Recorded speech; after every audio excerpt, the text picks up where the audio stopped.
Welcome back to Figuring It Out. I'm Rachel Lee. Before we get into today's episode, quick reminder, if something resonates while you're listening, make sure to follow the podcast, leave a review, or share it with someone who might need it. That's how this reaches the people it's meant for. Now, I had a conversation recently that stopped me in my tracks. Someone said to me, "I've never cried in the shower. You know how people in movies just break down? I've never had that. And I wonder, is something wrong with me?" And I didn't even have to think about my answer. I said, "No, there's nothing wrong with you. You're just so used to being ready for the next thing that's going to come your way, you don't even give yourself a second to process what just happened, what you just survived." And the second I said it, in my mind, I was like, oh, shit. That's a whole conversation we need to have. Because I think there's a lot of women, and people in general, really, walking around right now who don't fall apart. They don't break down. They don't cry in the shower. And secretly, they're thinking to themselves, shouldn't I feel something more than this? But here's the truth. It's not that nothing affects you. It's that you don't stop long enough to feel that it did. When you spent most of your life being the one who handles everything, you don't build a habit of feeling. You build a habit of moving. What's next? What needs to get done? What's coming? You're always bracing, always preparing, always adjusting. And when that becomes your normal, stillness feels unfamiliar. Sometimes it even feels unsafe. Because if you stop, you don't know what's going to come up. So you don't. You don't stop. You keep going. And over time, something subtle starts to happen. You stop noticing your own reactions. Not because you don't have them, but because you've trained yourself to move past them so quickly. And I want to be really clear about something. This is not about crying in the shower.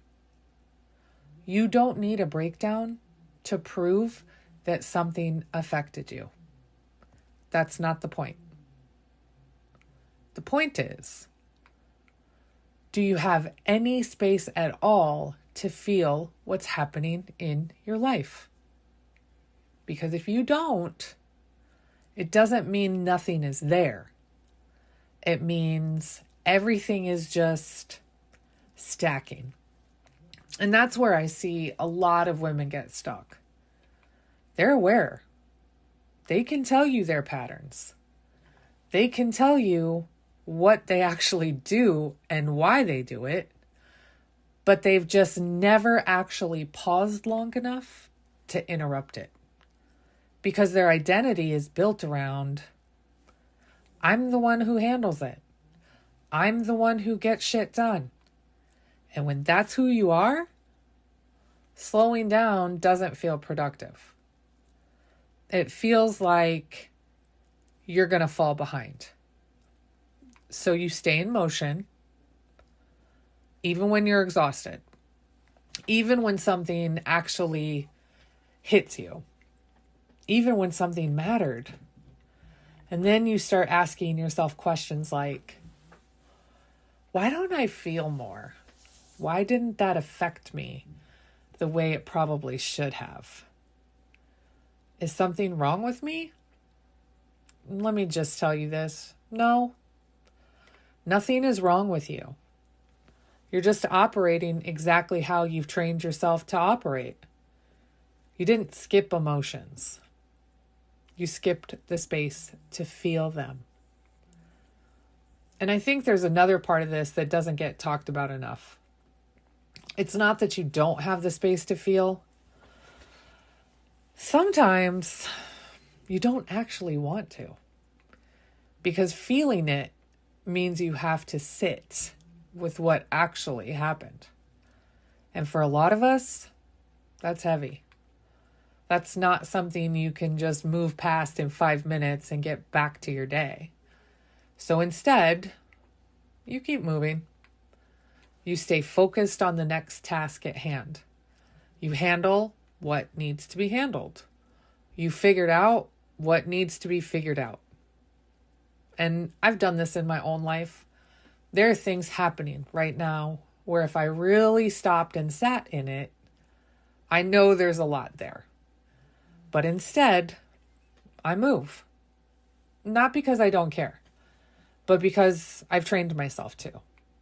I've trained myself to keep going. And not just that.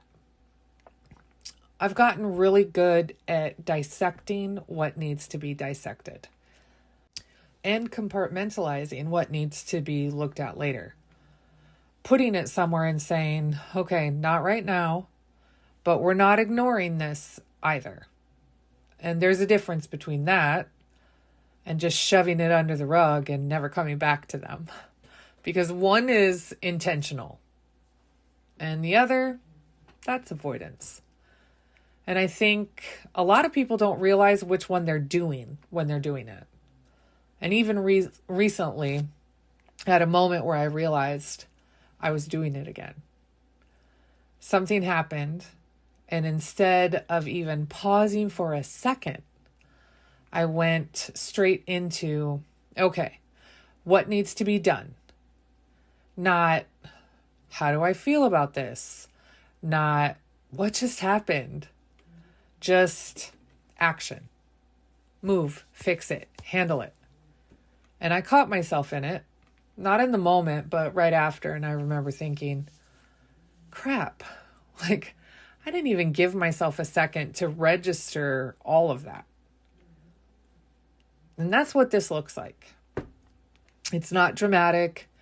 It's not obvious. It's subtle. It's automatic. And it happens so fast, you don't even realize you skipped over yourself. And listen, please know, we're all trying to figure this out. Nobody here is doing this perfectly. You're going to miss things. You're going to move too fast sometimes. You're going to fall back into what's familiar. That's part of it. But the difference is, do you have the awareness to notice it? Do you have the willingness to acknowledge it? And do you have the ability to say, ooh, I might need some support here? And just so you're aware, it's not because you can't handle your life, but because you don't have to handle all of it alone. The goal isn't to suddenly become someone who feels everything all the time. The goal is to stop moving so fast through your life that you don't even notice what's affecting you anymore. And that's where things start to shift. Not because you've had this huge breakdown, but because you finally stopped long enough to notice.